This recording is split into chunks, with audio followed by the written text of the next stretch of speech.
Hello friends, welcome to connecting dots. So మనం ఈరోజు reserve bank of India government of ఇండియాకి 2.69 lakh crores సర్ప్లస్ని transfer చేసింది కదా. సో ఆర్బీఐకి ఉన్న లీగల్ ప్రొవిజన్స్ ఏంటి, ఖచ్చితంగా ఆర్బీఐ సర్ప్లస్ అమౌంట్ని గవర్నమెంట్ ఆఫ్ ఇండియాకి ట్రాన్స్ఫర్ చేయాలా అని చూద్దాం ఈరోజు.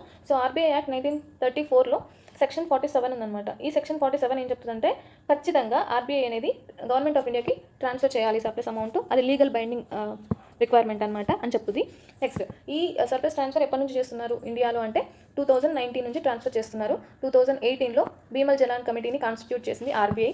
ఆ కమిటీ రికమెండేషన్ బేస్ చేసుకొని 2019 నుంచి సర్ప్లస్ అమౌంట్ని ట్రాన్స్ఫర్ చేస్తున్నారు. 2019లో ఈ కమిటీ రికమెండేషన్స్ ప్రకారము contingent risk బఫర్ని పెట్టిందనమాట.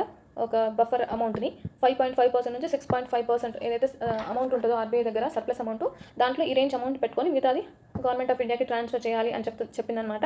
Next, financial and monetary stability needs అంటే ఫినాన్షియల్ స్టెబిలిటీని చూసుకోవాలి, మానిటరీ స్టెబిలిటీని చూసుకొని తర్వాత అమౌంట్ని ట్రాన్స్ఫర్ చేయాలి. ఎంత అంటే అంత ట్రాన్స్ఫర్ చేయడానికి వీలేదన్నమాట. ఒకవేళ మార్కెట్లో అప్పటికి డబ్బులు చాలా ఎక్కువ ఉంది, ఇప్పుడు గవర్నమెంట్ ఆఫ్ ఇండియాకి ఆర్బీఐ చాలా డబ్బులు మళ్ళీ ఒక 2 lakh crore 3 lakh crore అమౌంట్ని ట్రాన్స్ఫర్ చేసింది. గవర్నమెంట్ ఆఫ్ ఇండియా ఒకవేళ మార్కెట్ని సడన్గా రైజ్ చేయాలనుకుని మొత్తం ఇన్ఫ్యూజ్ చేసింది అంటే అప్పుడు ఆర్బీఐ ఇన్ఫ్లేషన్ రేట్ ఎక్కువైపోతే ఆర్బీఐ మెయింటైన్ చేయలేదు ఇన్ఫ్లేషన్. అలాంటి సిచ్యువేషన్స్ అన్ని రాకుండా చూసుకొని అమౌంట్ని ట్రాన్స్ఫర్ చేయాలి అని చెప్పిందనమాట.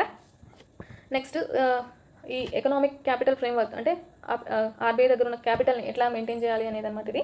సో ఇది ప్రతి 5 yearsకి ఒకసారి రివ్యూ చేసి తర్వాత అమౌంట్ని ట్రాన్స్ఫర్ చేయాలి అని చెప్పిందనమాట. మనకు తెలుసు కదా 2020లో కరోనా వచ్చిందని. సో 2019 నుంచి 2021 వరకు ఈ 3 years ఈ కంటింజెంట్ రిస్క్ బఫర్ ఏదైతే ఉందో దాన్ని 5.5%గా మెయింటైన్ చేశారనమాట ఆర్బీఐ.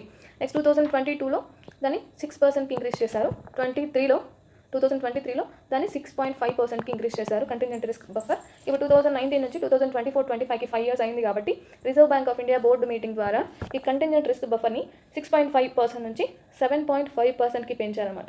ఈ 7.5%కి పెంచిన తర్వాత 2.69 lakh crore ఆర్బీఐ నుంచి గవర్నమెంట్ ఆఫ్ ఇండియాకి ట్రాన్స్ఫర్ చేసిందనమాట. This is the current update. So hope you understand. Thank you for listening.